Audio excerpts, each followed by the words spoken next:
Señor presidente, yo fui una de las senadoras que presentó un proyecto de ley sobre la resolución 2018 de la Secretaría de Energía dependiente del Ministerio de Hacienda por el tema de cargar sobre las espaldas de los usuarios la devaluación que se produjo del tipo de cambio y que habría impactado en el balance de las empresas productoras y distribuidoras de gas. Lo hice ni bien leí en el boletín oficial el viernes a la tarde, a primera hora, ingresé el proyecto.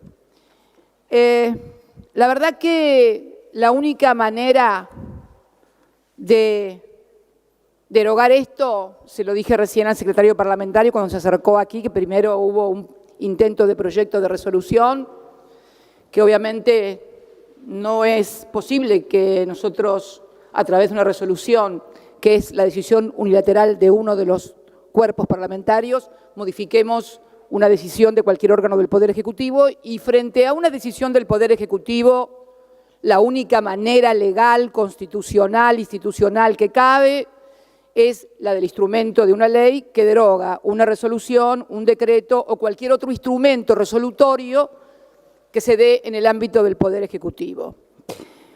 Creo que es necesario que tratemos sobre tablas la derogación, porque hay un modus operandi muy claro y que yo acá tengo una serie de enumeración de hechos. Modus operandi que yo he denominado, y no solamente yo, no es una ocurrencia mía, más que nada repito, el si pasa, pasa. O sea, ha sido con los miembros, acá tengo como 14 episodios, desde el primero, que fue la designación en comisión de 2 miembros de la Corte, hasta una innumerable cantidad de resoluciones del Poder Ejecutivo contrarias a derecho o directamente, en este caso, no solamente contrarias a derecho, sino también al sentido común y a los intereses. Creo además que hoy, cuando leí los diarios por la mañana, tomé conocimiento de que la Unión Cívica Radical iba a proponer que el gobierno se hiciera cargo de la diferencia existente por la devaluación entre las distribuidoras y las productoras. Para situar el problema, todos sabemos qué es lo que pasó. Durante más de un mes, los que producen el gas estuvieron discutiendo con los que la distribuyen quién se hacía cargo de los dos, del impacto que había tenido en sus balances la devaluación del tipo de cambio. Y como no se pusieron de acuerdo, Iguacel, ex vicepresidente de una petrolera, tomó la resolución de que se hicieran cargo los usuarios. Gran escándalo, gran indignación, como no podía ser de otra manera, por parte de todos los usuarios, y terminamos en esto de hoy. Y leo hoy que aparentemente sería el Poder Ejecutivo en un 50% el que sería cargo y las petroleras en el otro 50%. Y escucho que dicen los usuarios no se van a hacer cargo, pero ¿quién piensan que es el Estado?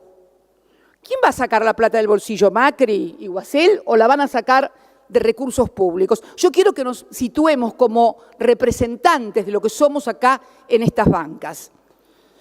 Nosotros estamos, por un lado, eliminando el FOFESO, por ejemplo, que es el Fondo Federal de la Soja para municipios y provincias, y vamos a crear, porque vamos a tener que aprobar la partida en el presupuesto que no está claramente, una partida que va a significar el 50% de ser esa la solución para hacerse cargo el Estado. El Estado también son los usuarios.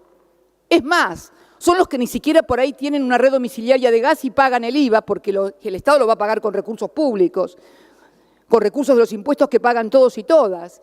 Entonces me parece realmente que en un momento en el cual todos los sectores, desde los más vulnerables y humildes, pasando por clases medias, pasando por pymes, pasando por empresas, etcétera, etcétera, se tuvieron que hacer cargo de los costos de la devaluación que ha impactado en los precios de los alimentos, de las prepagas, de los colegios, inclusive grandes empresas que vieron afectados sus balances, la evaluación de sus empresas, grandes empresas que tuvieron pérdida en los balances porque su actividad económica no es la actividad económica de ser prestadores de servicios públicos que tienen público cautivo o inversiones en gas y petróleo.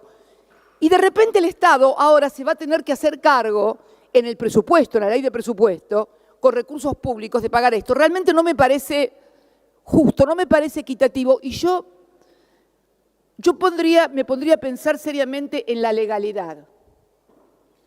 En la legalidad y en los antecedentes de afectar recursos públicos para equilibrar balances de compañías privadas. Pensémoslo también, por favor, no solamente para sacarnos de apuro las cosas de encima y decir, bueno, lo paga el Estado. Tengan en cuenta que se va a sentar el precedente legal de que el Estado va a pagar el impacto que tuvo la devaluación a través de recursos de la partida de presupuesto. Luego, cuando alguna otra empresa demuestre que en sus balances o en su patrimonio ha tenido impacto la devaluación, se va a poder presentar a demandar una reparación similar. Pensemos no solamente en empresas pequeñas, pymes o nacionales. Pensemos en empresas extranjeras, multinacionales, pensemos en bancos, pensemos en todo el universo que puede el día de mañana plantar un perjuicio y si no se le hace lugar aquí en la Argentina, terminan después en el CIADI o en cualquier otro tribunal internacional en los cuales tienen jurisdicción por convenios bilaterales, los famosos TBI, de que ha firmado la República Argentina, y colocamos al presupuesto, colocamos al patrimonio público en una situación como las que ya ha atravesado en otras oportunidades ante reclamos similares. No hablemos de fondos buitres, etcétera, etcétera, etcétera. Hay miles de ejemplos. Por eso creo que rescato la intención dialoguista para solucionar los problemas, pero por favor no agravemos un problema con una cosa que aparece como solución y va a colocar al Estado, no al gobierno, porque el gobierno después cambia, el Estado sigue, el gobierno cambia, toma esta decisión y el que viene o los que vengan sucesivamente después quedan sujetos por la teoría de los propios actos del Estado Nacional. Por lo tanto, yo humildemente, muy humildemente, doy mi opinión para que este cuerpo, en todo caso, si se tiene que pronunciar en nombre y representación de las provincias y de los pueblos de nuestras provincias, porque yo estoy sentada acá en nombre de Unidad Ciudadana, no está ni de Gasban, ni de Plus Petrol, ni de YPF, ni de nadie, sino simplemente en nombre de los partidos políticos. Le pido a todos los hombres y mujeres que son de partidos políticos, los que estamos sentados acá representando los partidos políticos, que en todo caso, si queremos contribuir a un espíritu de negociación o queremos dar señales, digamos que, por ejemplo, las empresas distribuidoras y las empresas productoras que han obtenido ganancias multimillonarias con los tarifazos que han sufrido no solamente los ciudadanos, sino la actividad económica, sean las distribuidoras en todo caso y las productoras las que solventen la diferencia del impacto devaluatorio, como lo han hecho todas las demás empresas del país.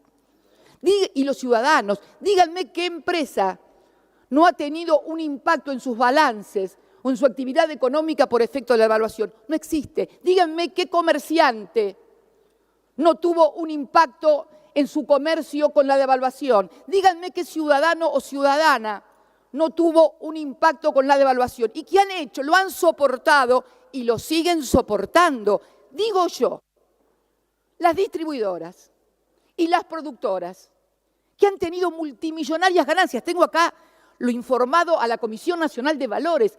Millonarias, pero millonarias en dólares. No pueden soportar el impacto devaluatorio como lo han soportado todas las demás empresarios, comerciantes y ciudadanos y ciudadanas de este bendito país.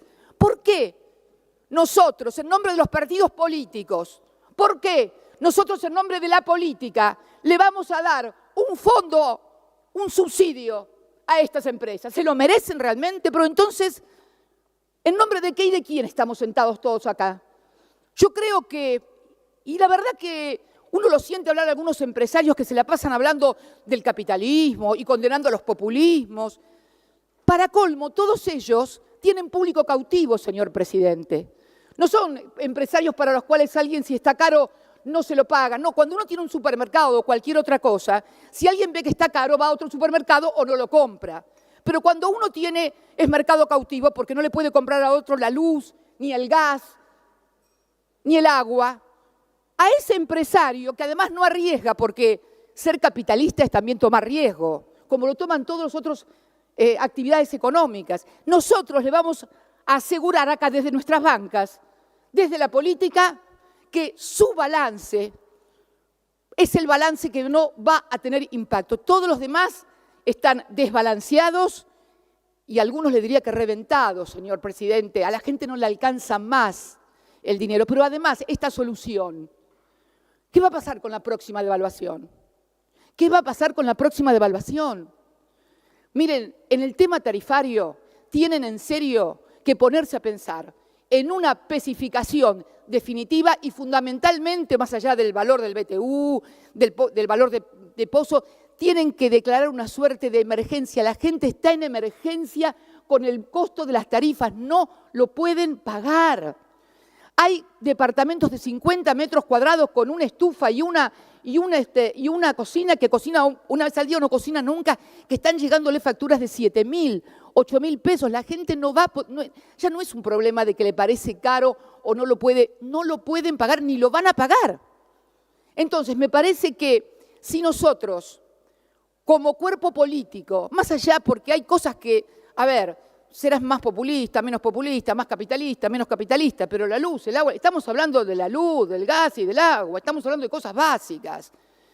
Si no nos podemos poner de acuerdo en esto para pedirle a quienes tienen la responsabilidad de asegurar el goce de los servicios básicos a los ciudadanos, pongámonos de acuerdo en esto, pero no demos señales. Alguien me decía recién, el secretario, lo hacen para dar señales. Nosotros no somos semáforos. Los semáforos dan señales. Nosotros tenemos que tener pronunciamientos claros y concretos como debemos tener quienes trabajamos y quienes militamos en política. Tenemos que ser claros, podemos equivocarnos. Seguramente nos vamos a equivocar muchas veces. Lo que no podemos es confundir a la gente y creer que aprobando esta comunicación, bueno, salvamos la ropa porque van a decir, bueno, el Senado, mirá, arreglaron, no va a pasar a los usos. ¿Cómo que no va a pasar a los usos? ¿A quién le van a sacar en el presupuesto 10.000 o 15.000 millones de pesos? Ya le hemos reducido, o le han reducido, quienes han enviado el proyecto de presupuesto a las universidades.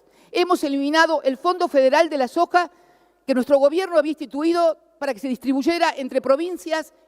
Por primera vez en la historia de la Argentina se participaban los derechos de exportación a provincias y municipios. Se dejó sin efecto. Se siguen dejando sin efectos transferencias a las provincias en materia de salud, de educación. Ahí tenemos que tampoco van a transferir el FONID.